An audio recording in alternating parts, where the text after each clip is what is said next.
Voilà. Et si vous voulez, comme on dit, charité bien ordonnée commence par soi-même. J'ai voulu, en première partie, puisque vous ne verrez que cette partie-là, qui est quand même longue, le Bourg Saint-Sauveur, qui est mon quartier. Et si vous voulez, il était séparé, comme vous pouvez le lire, d'Aix-en-Provence, qui est devenu un centre culturel avec notre bon roi René. Et je vous montre le plan de mon travail où vous avez ici, on commencera donc par la place de l'Hôtel de Ville et on prendra la rue Gaston de Saporta, qui s'appelait la rue de l'Horloge, et on ira voir. On commencera donc par le premier hôtel, qui est l'hôtel d'ici de Martigny. Après, ici, le grand hôtel de Château-Renard. On en verra encore d'autres. Et également, les fameux hôtels à Gipserie, qui est une découverte que j'ai faite cette année, et pas encore l'an dernier, où dans la rue Pierre et Marie Curie, il y a ici aussi un hôtel avec ces fameuses gypseries dont je vous parlerai.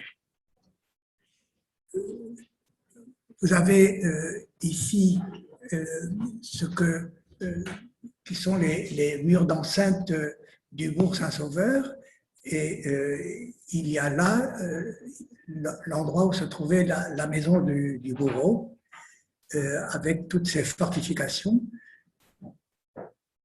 Et nous allons rentrer sur la place de l'Hôtel de Ville par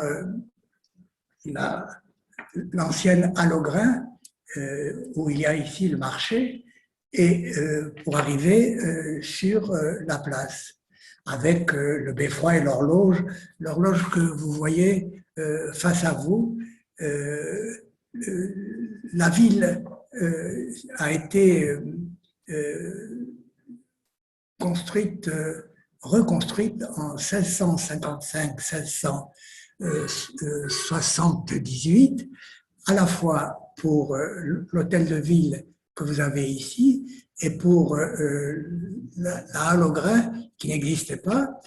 Il y avait une autre halle au grain qui a été rapportée au XVIIIe siècle, puisque vous voyez cette façade sur la place de l'hôtel de ville avec le beffroi.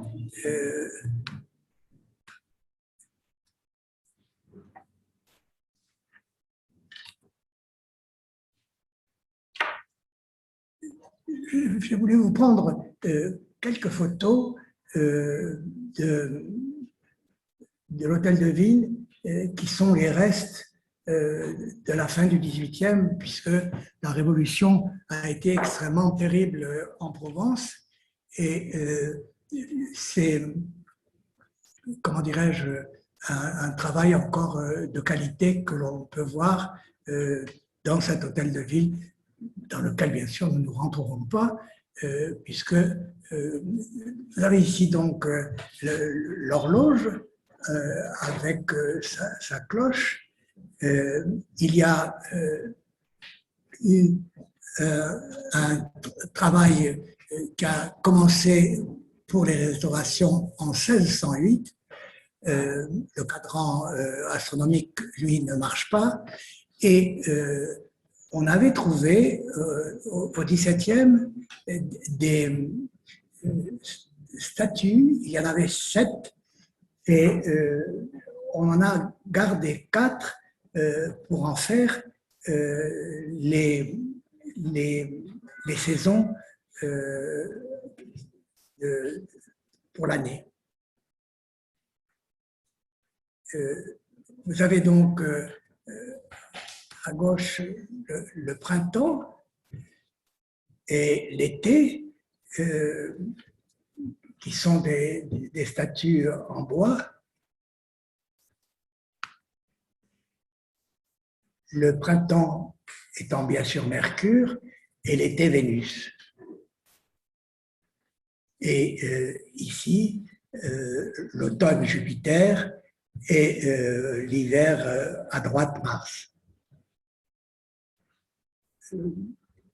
J'ai voulu vous montrer cette façade de la halle au grain qui a été confiée au sculpteur Jean-Pancrace Chastel dès les années 1760.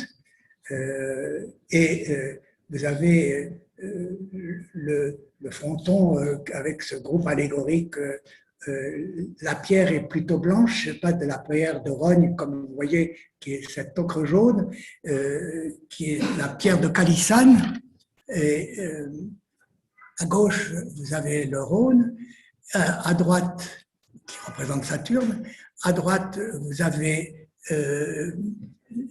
la Durance, qui est la représentation de Cybèle, avec des détails extrêmement intéressants. On voit bien que Saturne, ou le Rhône, tient une pelle de sa main gauche et porte sa main droite et sur une jarre où l'on représente souvent les fleuves avec cette eau qui doit sortir. Et Cybèle qui tient dans son bras une énorme corne d'abondance d'où sortent les fruits et légumes de notre pays provençal. Vous savez que j'aime faire des photos et je trouvais qu'il était intéressant de vous montrer ce beau regard que porte le Rhône sur la Durance. Et nous allons passer donc sous le beffroi.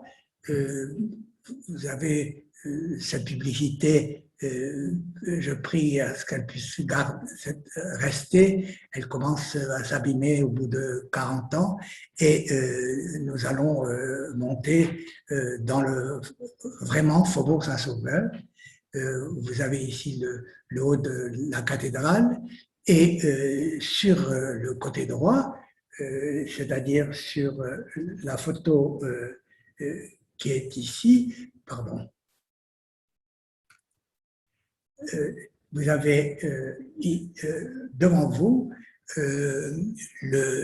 l'hôtel de Martigny, qui est actuellement le musée du Vieil-Aix, et Joseph de Martigny, en 1666, est nommé trésorier général de France au bureau de la Généralité de Provence. Il achète cet hôtel qui est en 3 ou 4 parties. Il lui faut un travail énorme pour le faire habiliter. Et il a eu l'idée géniale de garder les plafonds à la française. C'est une chose importante. Je vous laisse la liberté de lire en quelques instants ce que je viens de vous dire. À retenir, il y a 2 peintres, surtout Jean André pour le cabinet des miroirs, qui est quelque chose d'assez exceptionnel et tout petit, et Ricard pour le cabinet des livres, qui sont de tout petits lieux. Toutes les portes de ces hôtels sont en noyer. Vous avez la porte d'entrée qui est toujours, bien sûr, rue Gaston de Saint-Portin.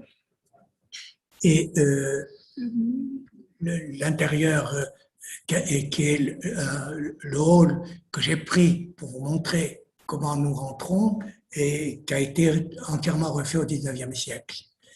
Et vous êtes ici dans le musée du Vieil-Aix dont je vous parlais, et les plafonds qui sont bien entendu ce qu'on appelle les plafonds à la française, avec les solives et les poutres qui ont été peintes et restaurées, bien entendu, pendant des années. Il y a eu une dernière restauration il y a une dizaine d'années.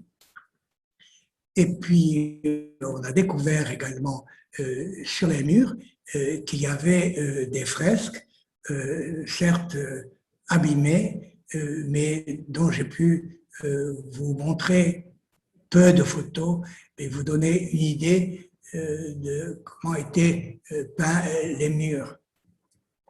Je reviens sur cette photo pour vous dire, vous voyez, nous allons rentrer dans une petite pièce qui est le cabinet des miroirs, qui doit mesurer à peu près, je ne sais pas, à peine 6 ou 7 mètres carrés. Et voilà, le plafond est bien sûr bas. Vous avez,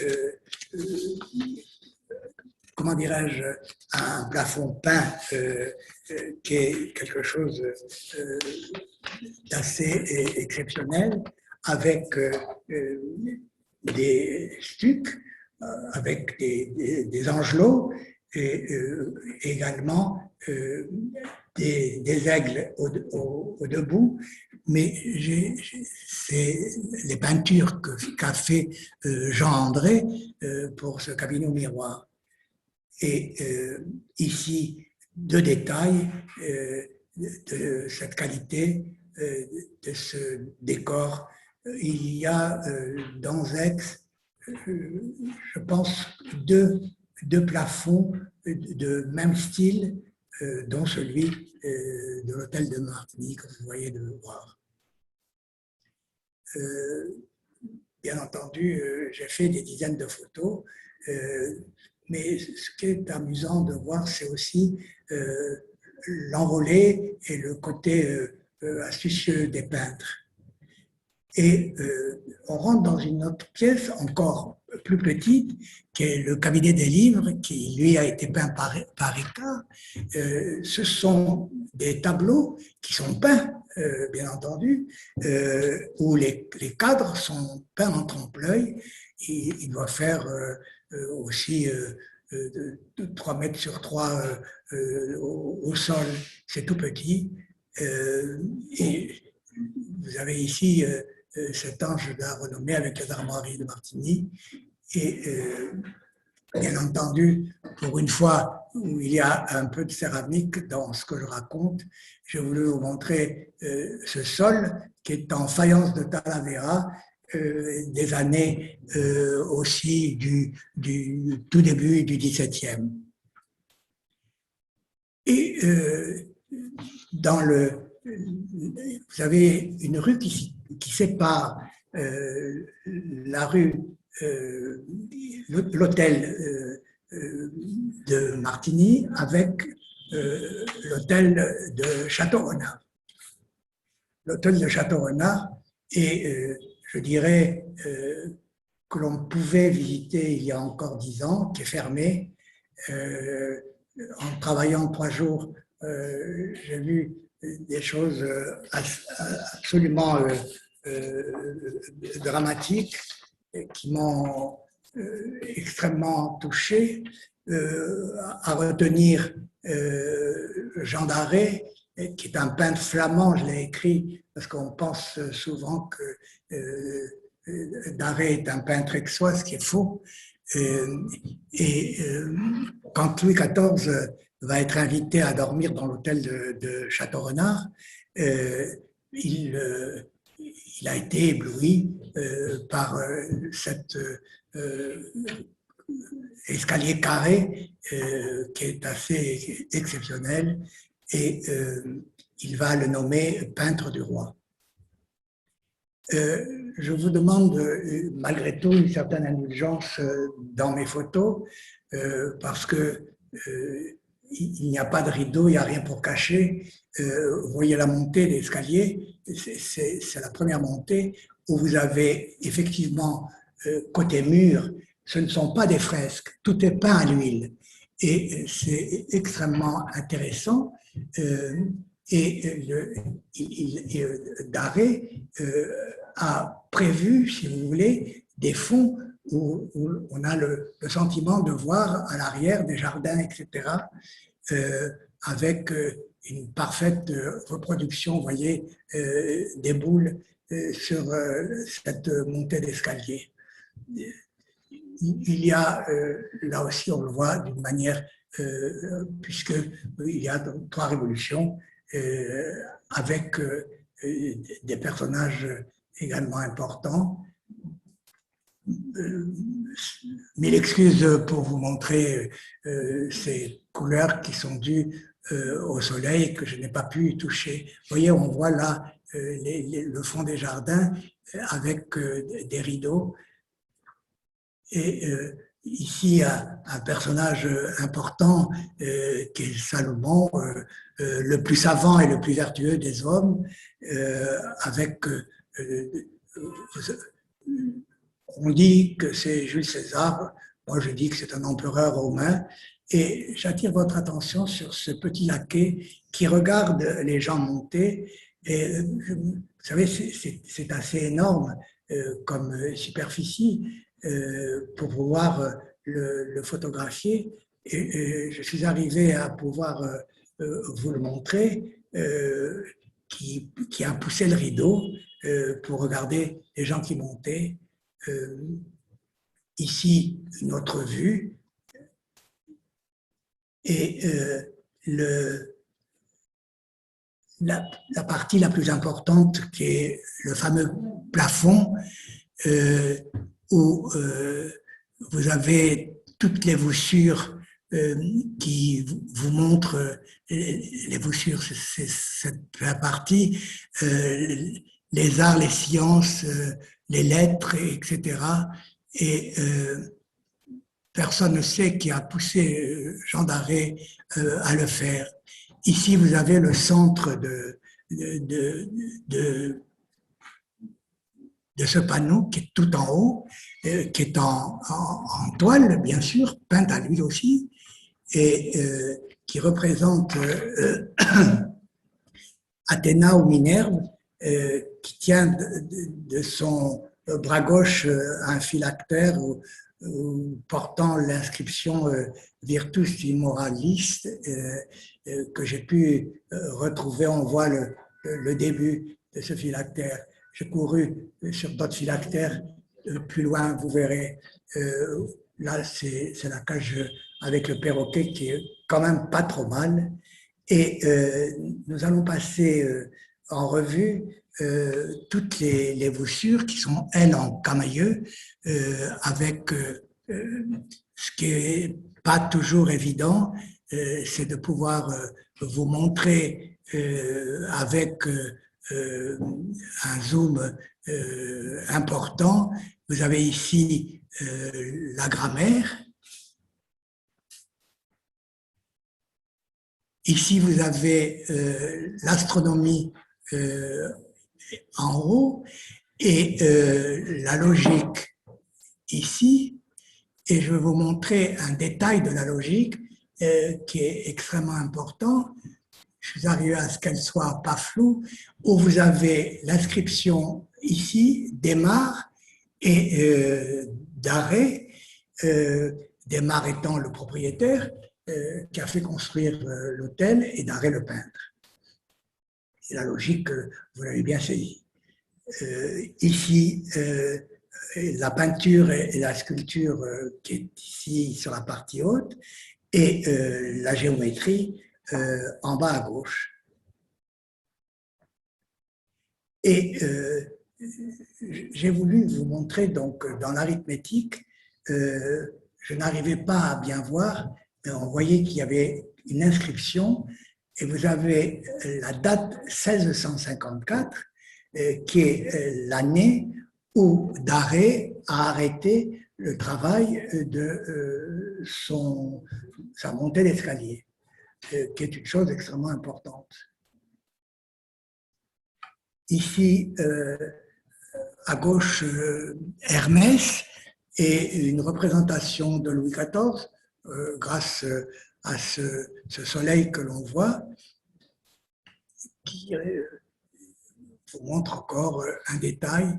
Malheureusement, je suis allé voir Madame la maire pour lui expliquer que c'est assez terrible ce qui se passe. Vous ne le voyez pas, mais c'est l'hôtel Boyer de Foncolombe que nous allons voir. Il y a eu 3 ou 4 parties d'hôtel. C'est Charles Boyer de Grimaldi-Réguse qui va acheter 2 maisons, donc au début et à la fin du XVIIe. Et ces maisons vont être rachetées par la famille Boyer de Foncolombe et qui vont, Jean-Baptiste Laurent de Foncolombe, qui est un grand collectionneur aussi, va garder des tableaux qui sont à l'intérieur et qui viennent de Grimaldi-Réguse, et il va restructurer l'extérieur qui est face à la place de l'ancien archevêché en façade 18e. C'est la façade que vous voyez ici avec l'entrée de l'université qui se trouve là. J'ai eu la possibilité de demander aux responsables, ce n'est pas le directeur de l'université qui m'a reçu, mais il a été extrêmement aimable en me donnant la possibilité de rentrer et de pouvoir photographier des tableaux importants qui sont dans 2 pièces, malheureusement coupées par un mur. De soutènement, je ne peux pas répondre. Ça, c'est le premier des tableaux que vous allez voir, et je vous l'ai pris vraiment en grand afin que vous puissiez comprendre. C'est dans les fameuses noces de Tétis et Pélée qu'il va y avoir cette fameuse discorde et qu'on va demander que la pomme d'or soit remise à la plus belle. Et je passe un peu vite pour vous expliquer. Je ne suis pas ici pour vous raconter l'histoire, mais pour vous montrer quand même les tableaux en montrant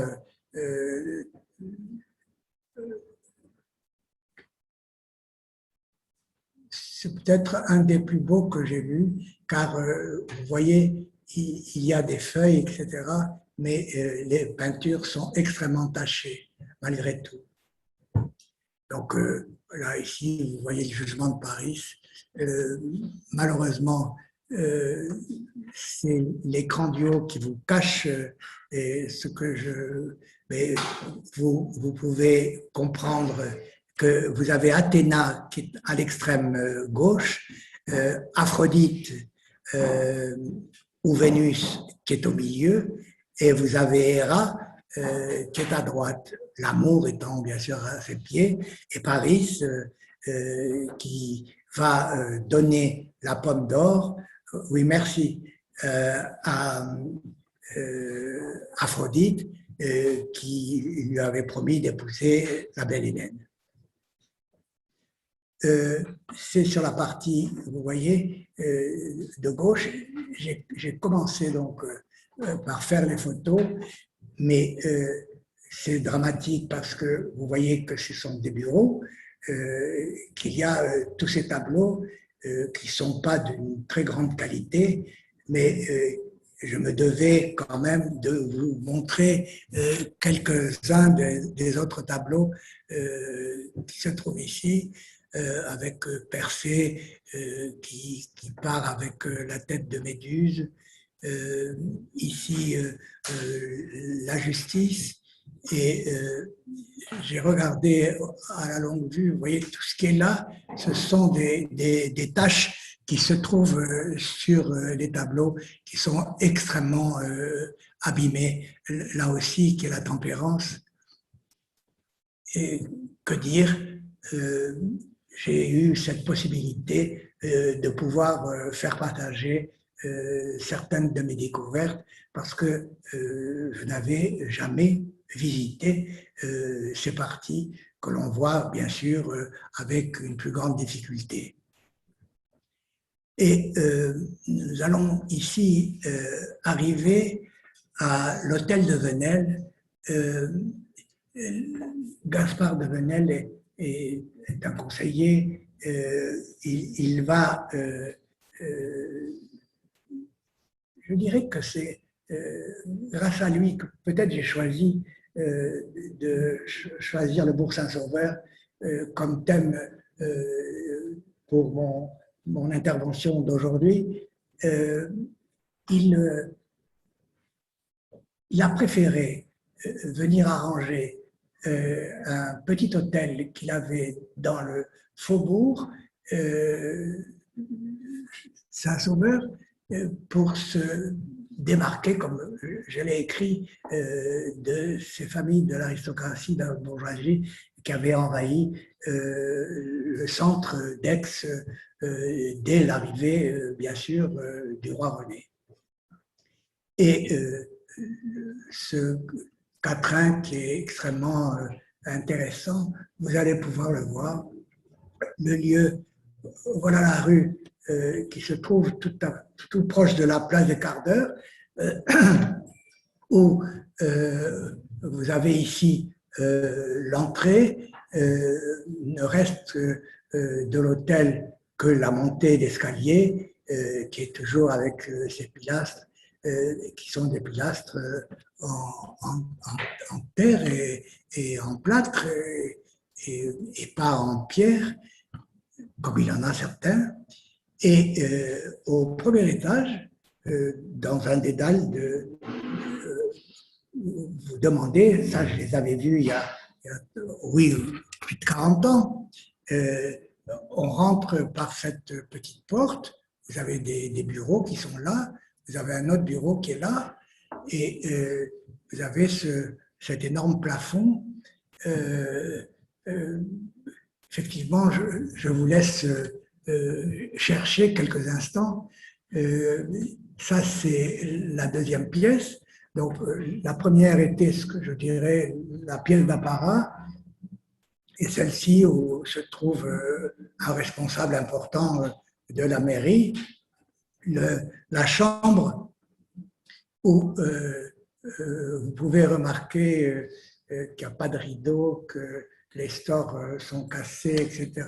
Bref, je croise les doigts, je suis arrivé à vous, sans trucage, à pouvoir vous montrer ces parties. Celle-ci est ce que j'appelle la période plutôt maniériste, donc du début du XVIe, vers 1608-1610, alors que l'autre est vers les années 1650. Et vous avez ici les angelots qui ont des phylactères avec les quatre phrases qu'a écrit M. de Venelle. C'est extrêmement prenant que d'arriver dans cet endroit et de découvrir ce plafond. J'ai gardé la même impression quand je l'ai découvert il y a 40 ans. Ça, c'est les armoiries de M. de Venelle. Et voilà, aller à Mour à tire d'aile, représentez-lui mes longueurs. Je ne vous dis pas pour faire les photos, assurez-la que je me meurs, mais ne revenez point sans elle. Elle était importante puisqu'elle s'occupait des enfants du roi. Ici, vous avez le deuxième plafond qui est la grande salle que nous avons commencé par voir. Et il y a au centre la scène où Zeus va disperser les titans. Il m'a fallu venir 3 fois pour essayer de pouvoir faire des photos sans avoir trop de flou. Et les choses ne se sont pas trop mal passées finalement.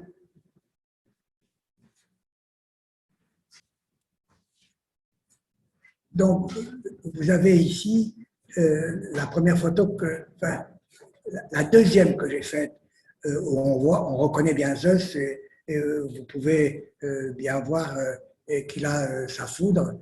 Et je suis quand même arrivé à vous montrer quelques photos en croisant les doigts, je dis bien, parce que j'en ai fait des dizaines pour qu'on puisse voir les titans. Si vous voulez, c'est la période parfaitement et en plein baroque de ce XVIIIe siècle. Et comme je vous l'ai dit, il s'était fait, Gaspard de Venel, il a demandé au peintre de l'immortaliser en le représentant en Zeus. Bon, nous repartons, bien sûr, et nous allons voir peu de choses dans la cathédrale Saint-Sauveur, qui est sur la voie Aurélia, car la rue Gaston Porta continue la voie Aurélia qui va jusqu'à Orange. Et si vous voulez, ce qui est extrêmement intéressant, c'est de pouvoir voir quelques pièces que l'on voit peu ou pas, comme les portes en cœur de noyau sculpté qui datent de 1505, qui ont été taillées par 2 Aixois, Janet et Raymond Bolite, et également un sculpteur qui venait de Toulon, qui s'appelait Jean Guimarand. Et vous avez essentiellement des sculptures très fines dans ces cœurs de noyer. Ça, c'est la porte de gauche, un détail de la porte de droite.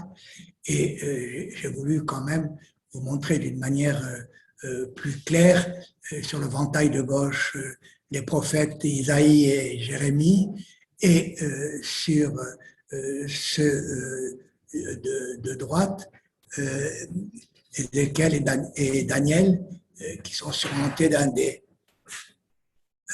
Un travail extrêmement précis, et je dois reconnaître que l'état des portes reste encore assez exceptionnel depuis la date de leur naissance. Alors pourquoi j'ai pris ces 2 panneaux? Ça, c'est pour les amis qui m'ont toujours posé la question, puisque ce sont les panneaux qui ferment, qui est le fameux triptyque du buisson ardent. Et on me demandait comment était fait. Bon, ils sont en grisaille. Vous avez l'archange Gabriel qui est à gauche et la Vierge Marie à droite. Et bien entendu, d'une manière rapide, vous allez voir le buisson ardent, qui est le joyau de notre cathédrale, qui a été commandé par le roi René pour en faire son autel à sa mort. Il a été commandé en 1475-16. Elle est l'œuvre de Nicolas Froment, maître flamand, qui travaillait à Uzès. Et d'Uzès, il est venu travailler et s'installer en Avignon. Et c'est en Avignon qu'il a pu devenir le peintre du roi René, et qui va comment dirais-je, lui donner le titre de peintre officiel.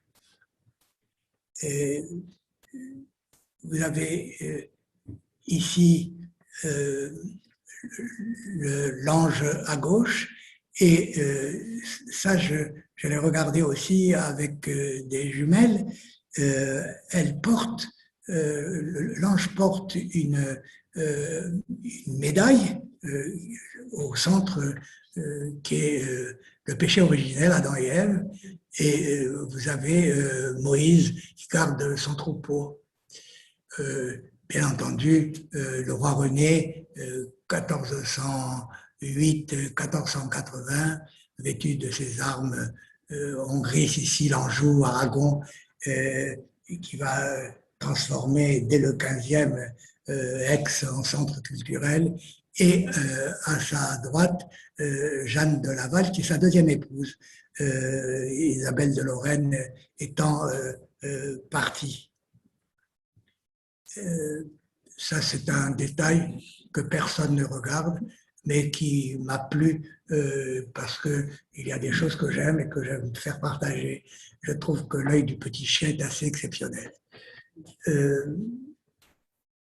Pourquoi j'ai voulu vous montrer l'Annonciation de Barthélemy d'Eck, qui est aussi l'un des peintres du roi René.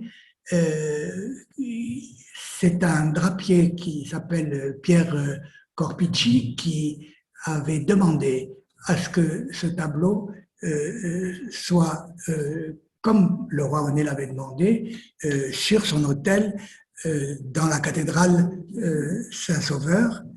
Et si vous voulez, il y est resté de 1444 jusqu'à la Révolution française. Et à la Révolution française, le tableau est parti à la Madeleine, qui est une église 19e, et qui actuellement est entièrement en travaux, puisqu'on l'a refait entièrement. Et la chance a été pour moi et pour vous, c'est qu'elle soit depuis un moment au musée du Vieil Aix, et j'ai pu ainsi pouvoir vous montrer ce tableau d'une manière simple et sans problème aucun. Ça, c'est l'arrière du porche de la cathédrale.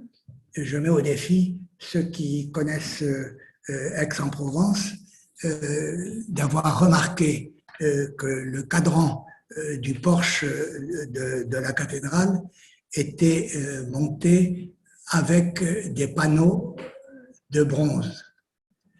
Regardez cette qualité. Comme je le dis souvent, il suffit de voir l'image pour comprendre. J'ai même pu trouver, si vous voulez, en cherchant bien, j'ai trouvé les vis. Vous voyez, ça c'est une vis. L'autre la manque. Vous voyez, ici, vous avez les deux vis. Je ne les ai pas touchés, bien entendu, dans ce lieu saint.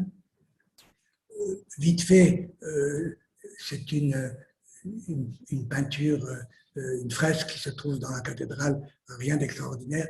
Ça, c'est le baptistère avec les colonnes romaines qui ont été réutilisées pour en faire le baptistère. Et je vous montre un travail qui a été cherché et retrouvé il y a un peu moins de 15 ans, où l'on a pu retrouver ces dessins où vous avez la vie de Saint François d'Assise et de Sainte Claire, et à côté le fragment du taureau de Saint-Luc, qui sont marqués ici du 14e. Bien entendu, je ne pouvais pas me permettre de ne pas vous montrer notre cloître qui a été construit par les chanoines de la cathédrale. Il y a 8 travées formées d'arcades de plein cintre reposant sur des colonnes et quand même certaines personnes qui sont ici ou qui connaissent notre ville, si vous voulez, ici, quand la porte du cloître était ouverte, il y avait au moment du festival un piano à queue et un chanteur ou une chanteuse qui venait donner un récital. Ça s'appelait Une heure avec. Là, bien entendu, nous revenons au symbole Saint-Matthieu à gauche et Saint-Pierre à droite, avec au-dessus l'aigle qui est le symbole de Saint Jean l'Évangéliste et le lion, le symbole de Saint-Marc. Le travail a été extrêmement bien restauré. Il y a le fameux taureau qu'on voit mal ici, qui est le symbole de Saint-Luc. Et ici, c'est la fameuse porte du cloître qui était entièrement ouverte. Et quand il y a commencé à avoir des saccages, je pense qu'il y a maintenant une vingtaine d'années qu'elle est fermée. Et pour y aller, il faut rentrer par la cathédrale. Et ici, sur la photo de gauche, depuis le XVe siècle, c'est la maison du prévôt. Et bien entendu, étant d'Aix, je ne pouvais pas ne pas vous montrer la place de l'archevêché avec les armoiries en pierre sculptée du dessus de la porte qui vous montre, c'est par cette porte que nous rentrons pour assister au festival qui en principe, sans croiser les doigts, aura lieu officiellement à partir du 30 juin. Notre place de l'ancien archevêché et j'ai voulu vous montrer les photos qui sont ici, qui n'ont jamais bougé depuis le temps que j'y suis et comme je le dis souvent, ma ville est une ville italienne, mais malheureusement, non, ce ne sont pas des Della Robbia. Il m'a fallu un temps fou pour pouvoir prendre de près les pommes de pin, mais c'est quand même plaisant de voir ces restes.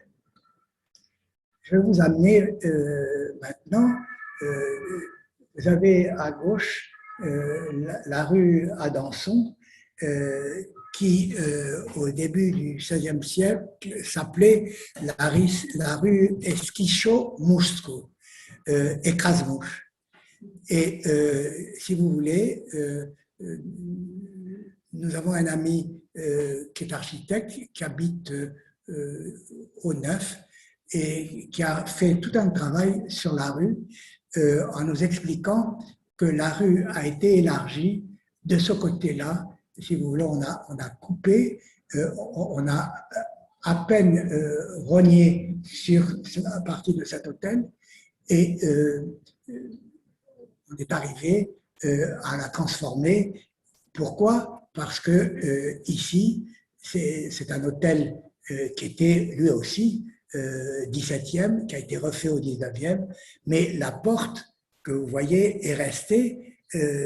C'est au numéro 1, ici, qu'est né Michel Adanson, un botaniste du XVIIe siècle. Et voilà comment étaient les rues. Celle-là, elle s'appelle Esquischocudo,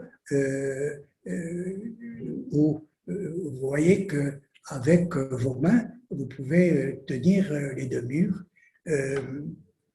Avec l'angle, je l'ai pris de deux parties pour retourner à l'hôtel de Litera, qui est un hôtel qui date de 1618 il a été bien sûr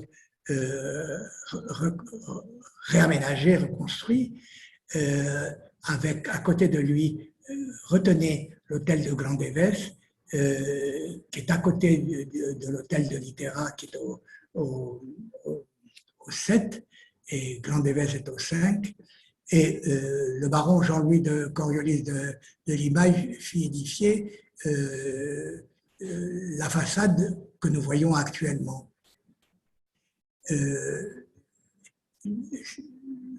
Ce sont des amis, vous voyez, c'est là, le premier étage. C'est le seul intérieur particulier que vous verrez, parce que je tenais à vous montrer plus spécialement une pièce. Vous avez ici le sentiment de voir un intérieur 18e, Louis XV, avec des gypseries ici et des panneaux de peinture. Mais ce qui était important, c'est ici, sur cette porte qui est là, qui est refermée, pour que vous puissiez découvrir avec moi un lieu que l'on appelle d'une manière habituelle le boudoir, avec ces gypseries. J'ai laissé volontairement deux ou trois pièces au moment où je faisais mes photos. Ce sont des amis donc, qui m'ont permis de pouvoir enlever tous les tableaux qu'ils avaient mis ou les dessins. Et ils sont très aimables pour que vous puissiez pouvoir voir ce lieu que je pense, moi, à la différence de certaines personnes, et même qui ont imaginé que c'était un boudoir. Moi, je pense que c'est une petite chapelle et qu'ici, il devait y avoir un petit hôtel avec la croix et une vierge ou un saint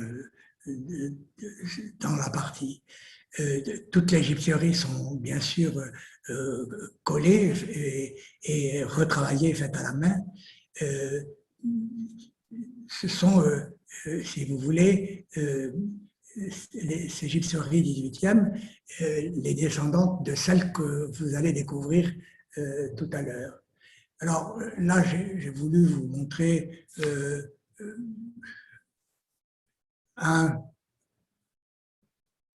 une photo d'un dessus de porte avec le détail à côté.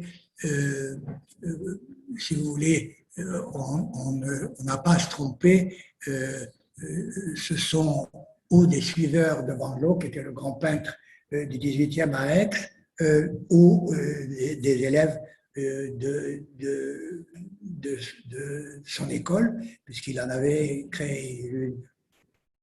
Et les intérieurs sont, si vous voulez, 18e, à peu près semblables à cette pièce que je vous ai montrée, avec des fonds de gypserie, quelquefois jaunes ou roses, comme vous l'avez vu ici, ou vert. Si vous voulez, au tout début, quand je vous ai montré la partie du Bourg Saint-Sauveur, je vous ai montré la rue Pierre et Marie Curie, et je vous ai mis les noms des rues aussi, parce que ça vous permet, pourra vous permettre d'y aller. Je vous laisse lire les mots. J'ai écrit quelque chose je vous demande quelques instants parce que j'ai tenu à ce que vous puissiez pouvoir le lire d'une manière très claire. Ça, c'est l'entrée du portail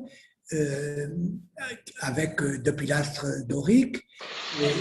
Si vous voulez, ça c'est la porte officielle qui est condamnée, qui est fermée, avec cette pierre sculptée avec un bouquet de fleurs. Et c'est le service de la voirie à Aix-en-Provence. Et c'est en rentrant, pour faire changer mon badge, pour rentrer chez moi, puisque la rue Campra est fermée avec une borne, et, que j'ai vu à l'intérieur plusieurs portes, et dont une était ouverte. J'ai vu des gens, ils ne m'ont rien dit, je suis rentré, et ils m'ont permis de découvrir ce que vous voyez. Alors,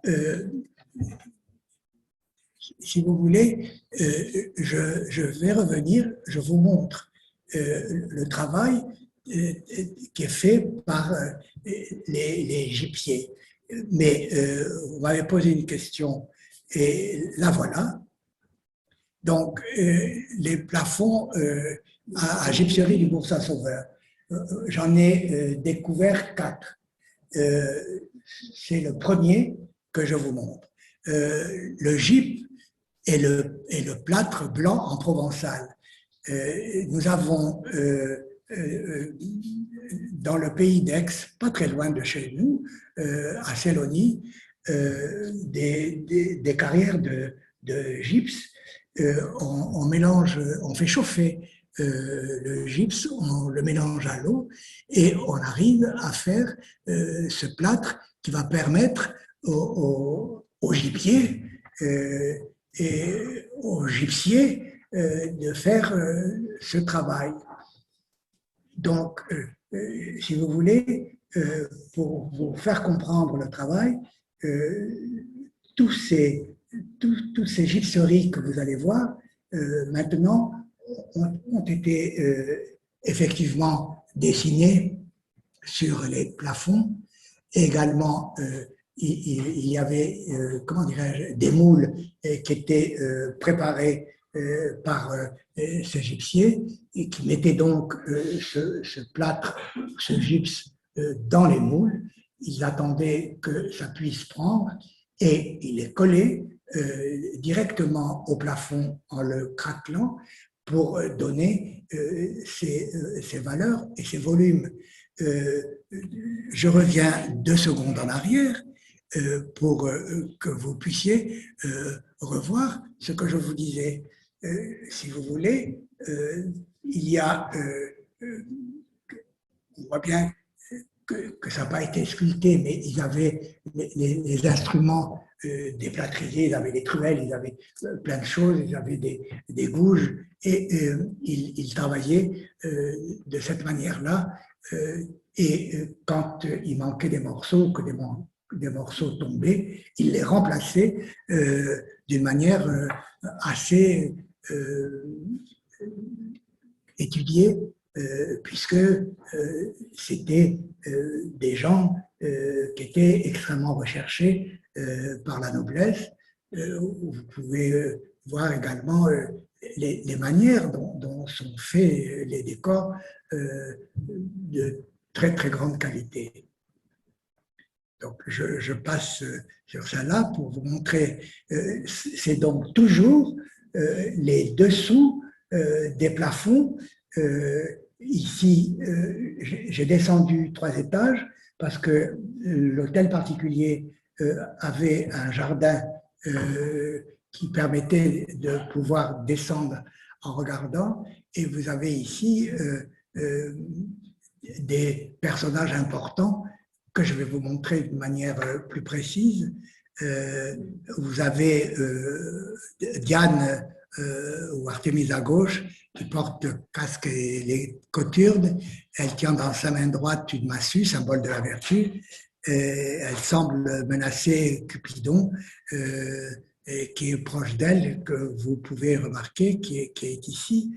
Et à droite, Athéna, ici, avec appuyée sur son étendard, et qui se protège avec son bouclier, l'égide, sur lequel était placée la tête de Gorgone qui a dû être abîmée, et que la tête de la Méduse, oui, que Persée lui avait offert. Donc, c'est à la fois intéressant pour l'historique. Vous avez un jeu de toujours de courbes et contre-courbes.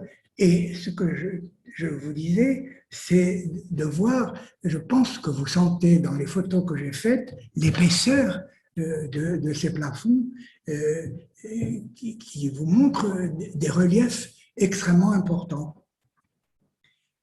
Et ici, peut-être un des plus beaux mascarons, toujours dans l'hôtel que je viens de vous montrer,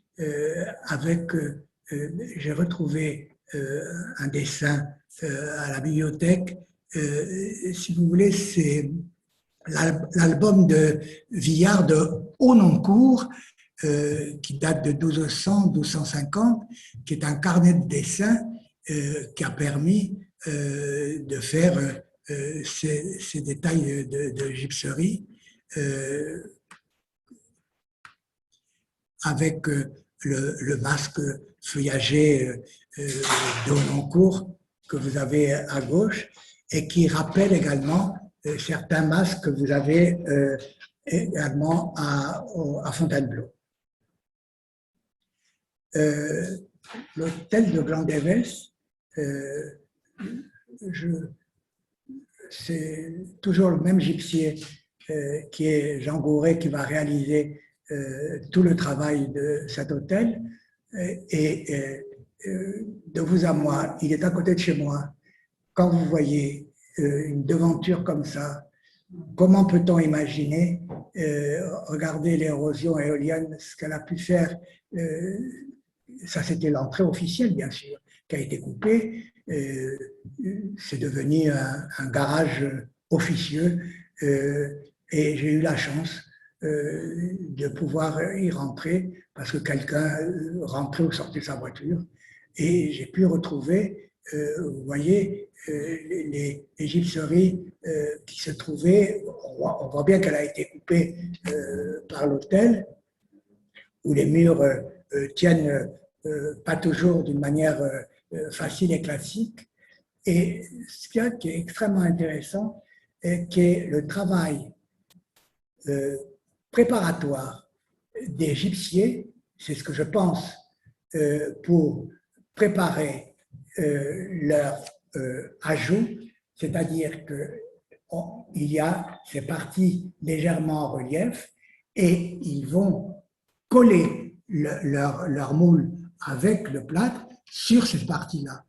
Et je vous ai montré ça parce que c'est assez difficile de comprendre comment ces sculptures sont faites. Bien entendu, on ne peut que comprendre qu'elles sont moulées pour avoir ce côté-là.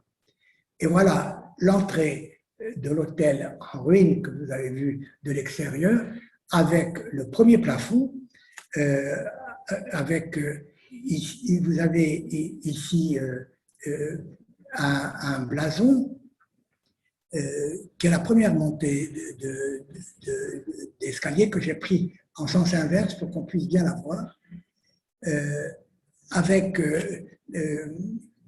si vous voulez, ce blason, sans vous parler avec les mots d'héraldique, c'est un pain d'or avec 3 pignons. Il représente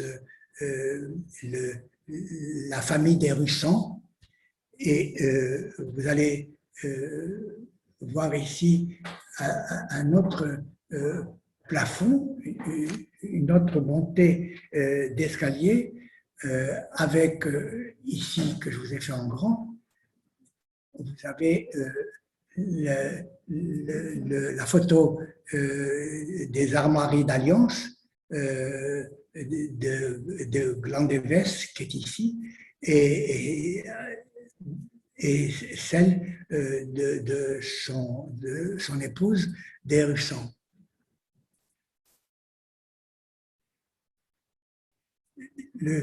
Ce sont des travaux extrêmement surprenants auxquels, quand on n'est pas, comment dirais-je, averti, on est extrêmement surpris et je dirais, j'ai mis quelquefois du temps à faire des photos, car je tremblais devant la qualité des pièces et des dessous de plafond que je voyais.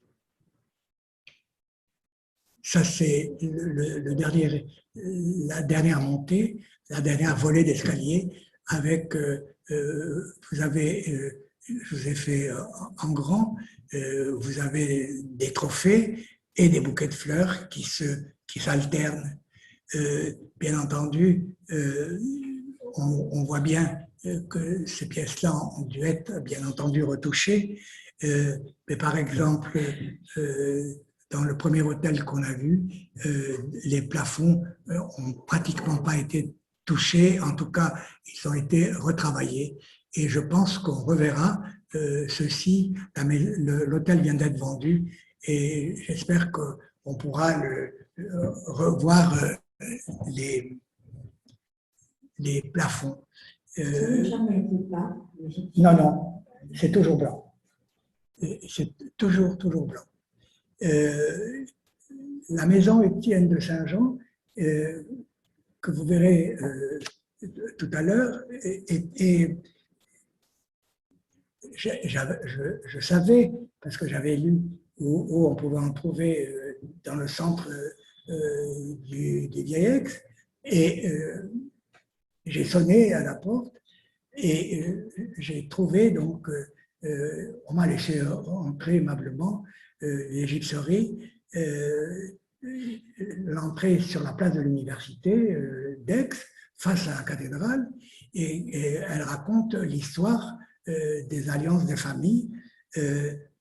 Donc, vous avez ici la première volée, pardon. Vous avez ici la première volée.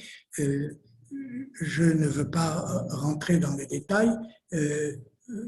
Vous avez les armes des Estiennes de Saint-Jean ici, avec des grotesques qui sont de part et d'autre. Les hauteurs de ces volets ont à peu près 2 mètres sur 1,80 m de largeur. Et ça n'a aucun rapport avec les plafonds que vous avez vus précédemment. Ça, c'est la tour et le croissant, qui est la seconde volée, avec le blason d'Hérion, qui vous montre également, ils sont entourés de ces grotesques que l'on a vus quand je vous parlais des décors à grotesques de la Domus Aurea et qui ont été récupérés. Vous voyez bien, ce sont des personnages à tête canéphore qui supportent des paniers avec des fleurs. Et puis, vous avez la poitrine ici et le corps qui se transforme en feuille d'acanthe. Ici, c'est dans cette troisième volée de montée d'escalier avec des personnages féminins de part et d'autre. Le langage que les héraldiques utilisent, c'est demi-vol pour ce blason avec une aile. Et la dernière partie de cet escalier, avec ce cavalier, je n'ai pas pu trouver un indice quelconque qui puisse m'aider. À l'intérieur, vous avez à chaque angle ces angelots, et voilà l'hôtel. Comment peut-on imaginer que rentrer par cette porte, vous montez tous les étages et vous avez ce que je viens de vous montrer. Pour la fin, j'ai voulu, il est tout à côté aussi, il est rue Jacques de la Roque, c'est-à-dire quand on sort de la cathédrale à droite, et c'est la deuxième maison sur la gauche. Je vous laisse lire. J'ai repris un mot qui était écrit. Le gypsier Isar Beg, qui est sollicité pour travailler dès le début du XVIe siècle. Voilà comment il a écrit le dessous de la visite, c'est-à-dire les fameux plafonds rampants de l'escalier, qui est le seul escalier hélicoïdal d'Aix-en-Provence et qui s'enroule d'une manière assez spectaculaire. Je n'ai pas besoin d'en rajouter. Je pense que seules les photos pourront vous montrer d'une manière très claire cet escalier hélicoïdal. Et regardez bien que je vous disais que les gypsiers étaient des gens qui travaillaient avec des moules. Mais encore, il fallait comprendre que pour monter ce style de décor en relief sur l'escalier, il fallait suivre les courbes de la montée d'escalier. Et on le voit d'une manière assez claire, à la fois sur cette photo et sur celle-là, que rien n'est droit, tout est en oblique. Et si vous descendez à Aix et si vous arrivez ou par mon intermédiaire ou en sonnant, en ayant l'adresse, moi je suis rentré comme ça, vous pouvez prendre du temps pour comprendre le travail qu'ont pu exécuter ces gypsiers qui étaient de grands artistes et même s'ils moulaient, c'était également de très grands sculpteurs. J'ai pris quelques détails. L'armée, qui est le casque à droite et un trophée à gauche. Il y en a des dizaines dans ce que vous avez vu. Et j'ai eu la chance que le locataire qui m'a ouvert, ou le propriétaire, m'ait sorti une lumière importante pour me permettre de pouvoir faire ces photos. Compas, équerre, pourquoi ici, ce qui est important, je l'ai photographié volontairement pour vous, c'est le gorgonéon. Le gorgonéon est la référence du bouclier d'Athéna sur lequel elle avait placé la tête de la méduse. Et c'est cette représentation. Quant au chien qui est à droite, je n'ai aucune possibilité. Si vous en connaissez une, vous la donnerez, j'espère. Et la deuxième partie de l'escalier, qui est un escalier qui est moins baroque que celui que vous avez vu, a été fait dans les années 1610, au tout début, avec de très beaux volutes, où vous avez ici un travail beaucoup plus épuré, comme on pouvait également,